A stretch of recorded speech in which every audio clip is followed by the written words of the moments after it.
கண்கள் மிகவும் மென்மையானவை. கண்களை சுற்றி 12 தசைகள் இயங்குகின்றன.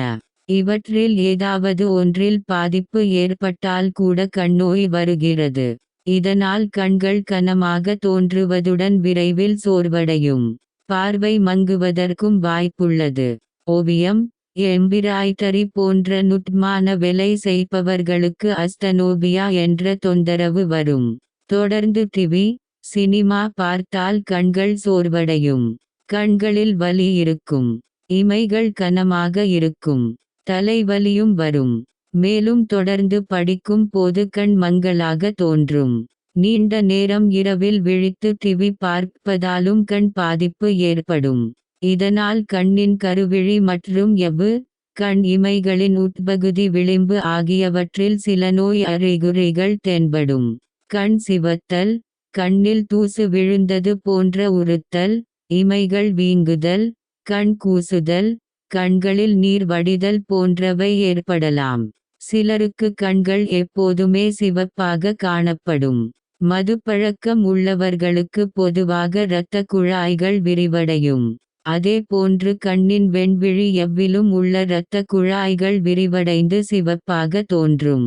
இரத்தத்தில் ஆல்கஹால் அளவு குறைந்தால் கண்கள் வெண்மை நிறத்துக்கு மாறிவிடும். மதுப்பழக்கம் இல்லாத சிலருக்கும் இரத்தக் குழாய் தடிமனால் கண்கள் சிவப்பாக தோன்றலாம். இதனை குளிர் கண்ணாடி அணிந்து சமாளிக்கலாம். கண் சிவந்து வலியும் இருந்தால் கண்ணில் புண் அல்லது கண்ணீர் அழுத்தம் காரணமாக இருக்கலாம்.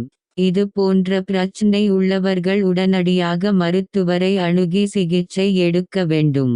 வெண்விழியில் உள்ள எவ்வில் வைரஸ், பாக்டீரியா தொற்று, அலர்ஜி மற்றும் கண்கள் உலர்ந்து போதல், இரசாயன பொருட்களால் ஏற்படும் ஒவ்வாமை, தூசு விழுதல் ஆகிய காரணங்களாலும் கண்கள் வீங்கி சிவப்பாக மாற வாய்ப்புள்ளது. எனவே கண்ணில் சிறிய பிரச்சனை இருந்தாலும் மருத்துவரை அணுகி ஆலோசனை பெறுவது அவசியம். சுயமருத்துவம் செய்வது தவறாகும். இருசக்கர வாகனத்தில் கண்ணாடி இல்லாமல் செல்லுதல், கம்ப்யூட்டர் திரையை தொடர்ந்து பார்த்து கொண்டிருத்தல், கண்ணோய் மற்றும் டென்ஷன் காரணமாகவும் கண்ணில் நீர்வடியும். இதில் 2 வகை உண்டு. கண் உறுத்தல், புண், அடிபடுதல், மனச்சோர்வு ஆகியவற்றால் ஏற்படுவது ஒரு வகை. இன்னொரு காரணம் எபிபோரா. கண்ணீர் வெளியேறும் பாதைகளில் உள்ள அடைப்புகளினால் கண்ணில் நீர்வடியும். இது போன்ற பிரச்சனைகள் ஏற்பட்டால் கண் மருத்துவரை அணுகி சிகிச்சை பெற்று கொள்ள வேண்டும். உடனடி சிகிச்சையின் மூலம் பார்வை இழத்தல் உள்ளிட்ட பிரச்சனைகளை தவிர்க்கலாம்.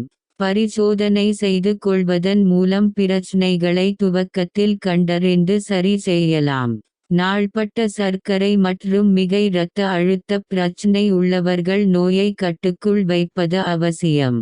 கண்ணில் ஏற்படும் நோய் தொற்று அறிகுறிகளை உடனே அறிவதும் முக்கியம்.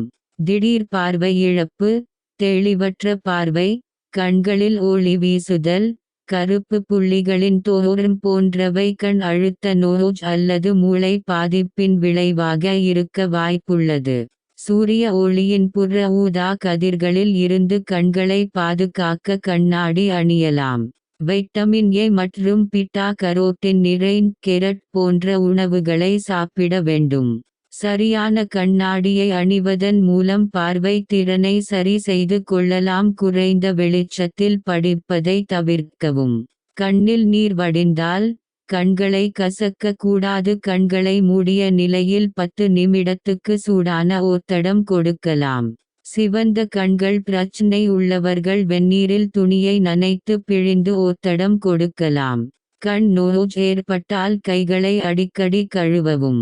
வீட்டில் ஒவ்வொருவருக்கும் தனித்தனி உபயோகிக்கவும். கண் அழகு சாதனப் பொருட்கள் பயன்படுத்துவதை தவிர்க்கவும். தலையணை உறையை தினமும் மாற்றவும். இது போன்ற நடைமுறைகளை கடைபிடிப்பதன் மூலம் கண் நோயால் ஏற்படும் பாதிப்புகளை குறைக்கலாம்.